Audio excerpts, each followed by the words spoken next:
Bonjour à tous. Vous vous souvenez de la vidéo sur laquelle je vous expliquais comment peser la quantité d'or dans un quartz, dans un spécimen. Alors, vous vous rappelez de celui-là? Suite à cette vidéo, j'ai eu pas mal de commentaires m'indiquant des erreurs que j'avais commises. Ça, c'est certain. Je vous en remercie beaucoup. Surtout en particulier Stéphane Bonneau, qui m'a dit que ma nacelle faussait les calculs, sa surface, il y avait un phénomène de flottaison qui pouvait se produire, ce qui faussait le poids du spécimen dans l'eau, et donc tous les calculs. Alors là, je vais minimiser la pénétration dans l'eau, d'être au plus juste, même si ma balance est toujours la même. On va trouver, je pense, des résultats qui seront différents. Puis j'ai rencontré un autre problème, puisque j'ai dû refaire plusieurs fois les calculs sur le deuxième spécimen.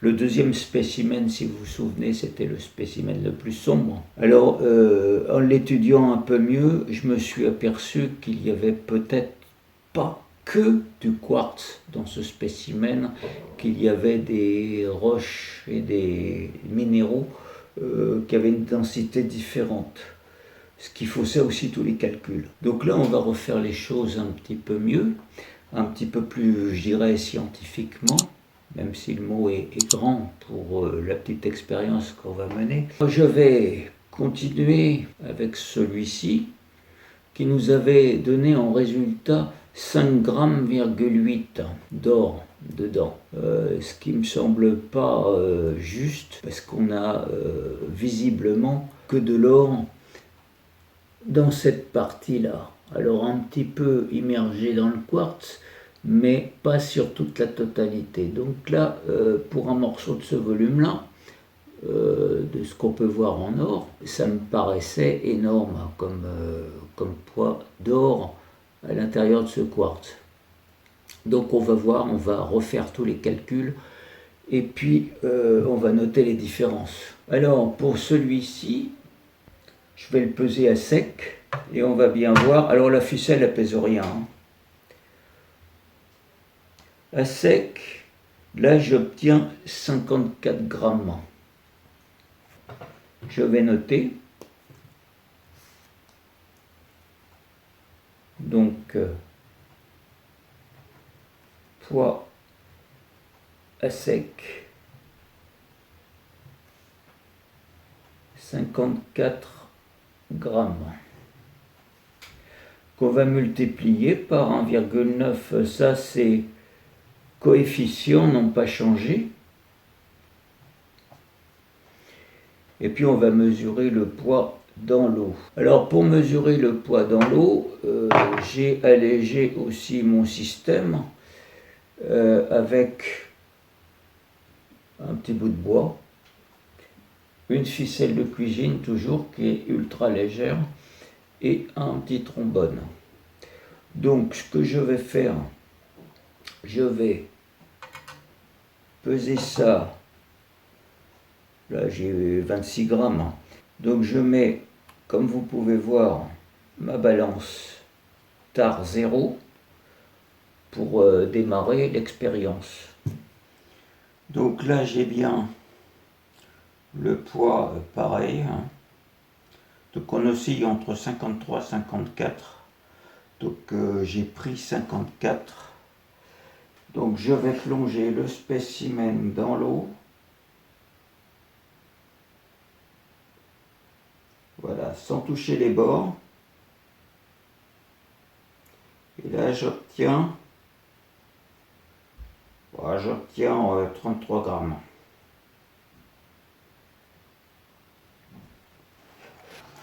Donc on va reporter 33 grammes dans l'eau. Donc peser dans l'eau et j'obtiens 33 grammes. Multiplié par 3,10 toujours. On va faire les calculs, et puis on va voir ce qu'on obtient. Hein. On va faire le premier calcul.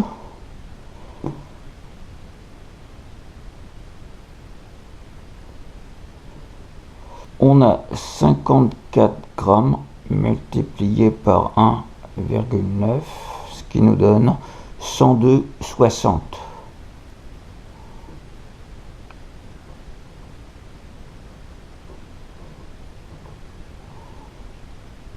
Et on va faire la même chose pour l'eau.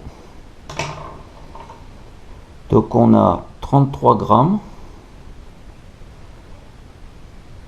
qu'on va multiplier par 3,10, ce qui nous donne 102,3.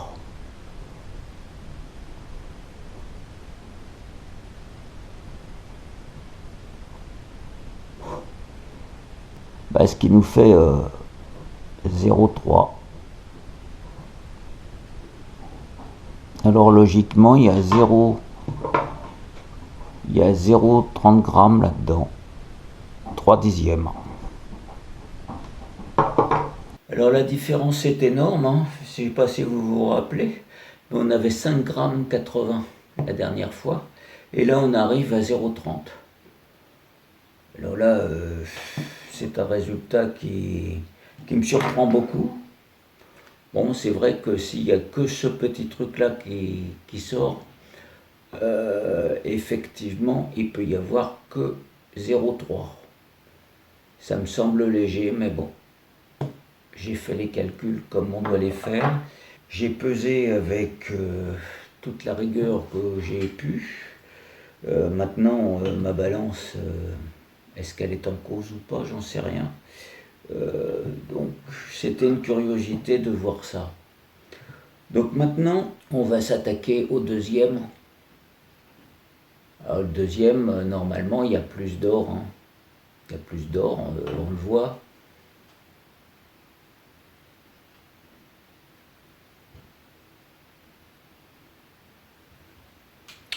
Alors on va voir combien il pèse sur le sec.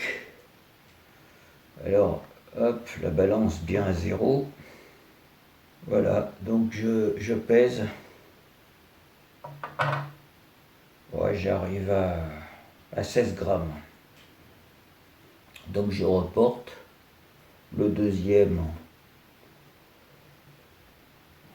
pesé à sec.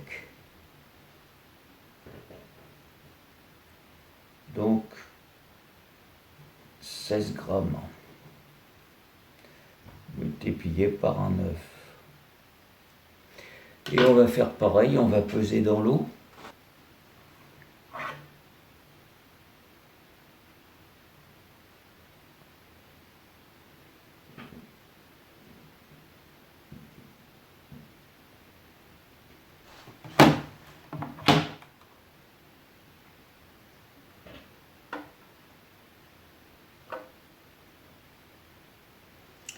Je mets ma main en dessous, comme ça il n'y a pas de problème. Donc on va plonger dans l'eau.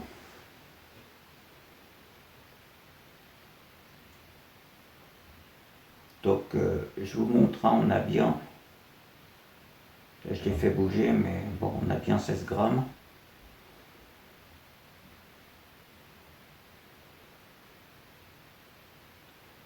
Voilà, on est dans l'eau. Et j'arrive à 13 grammes.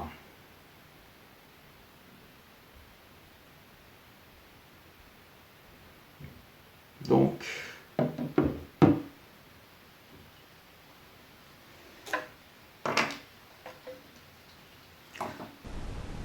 peser dans l'eau égale 13 grammes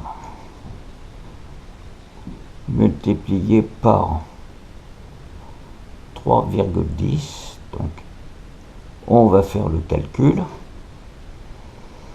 Alors, dans le sec, on avait 16 grammes multiplié par 1,9, ce qui nous donne 30,4. Dans l'eau, on avait 13 grammes, multiplié par 3,10, ce qui nous donne 40,3. Donc, 40,3 moins 30,4 égale 9,90. Alors donc normalement ce petit morceau là,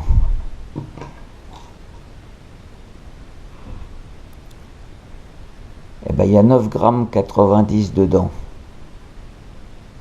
Là aussi ça m'étonne. Mais bon, c'est plus plausible que l'autre. Alors vous voyez la différence entre les deux pesées, c'est énorme.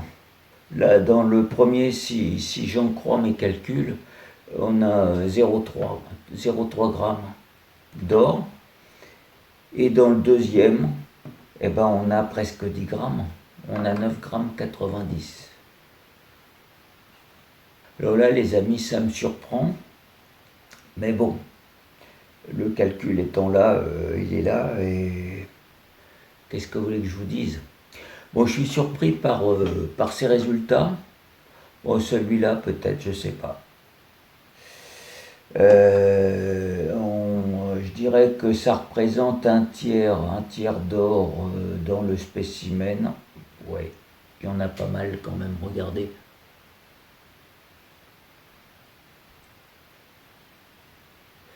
Donc ça serait possible. Là, 0,3 avec toute cette partie d'or qui ressort. Ça me semble petit, mais bon. Apparemment, il n'y a rien qui ressort ailleurs, à part 2-3 petites choses ici.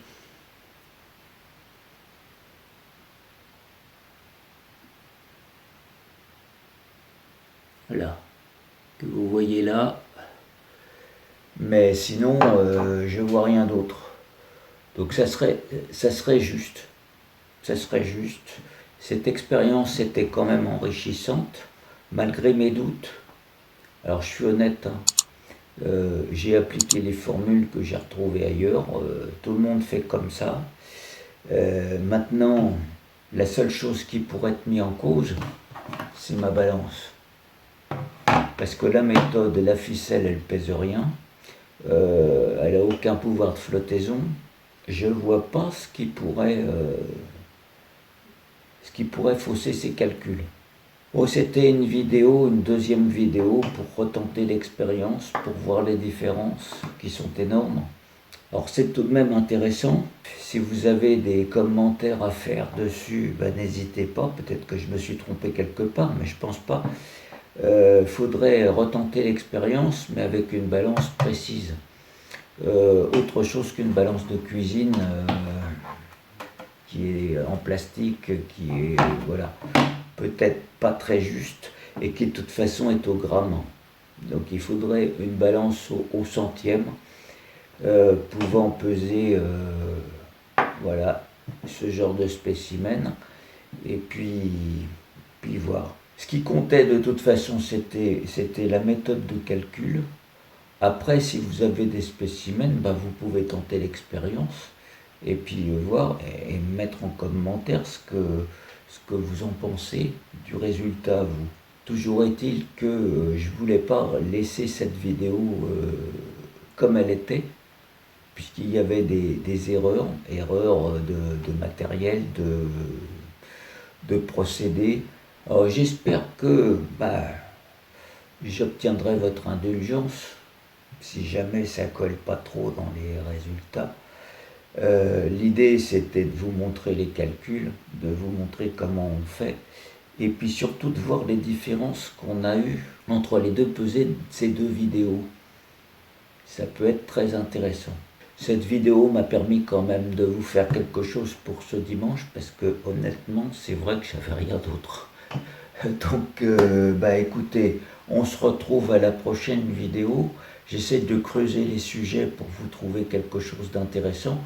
Et puis, passez une bonne semaine et on se dit à la prochaine vidéo. Au revoir.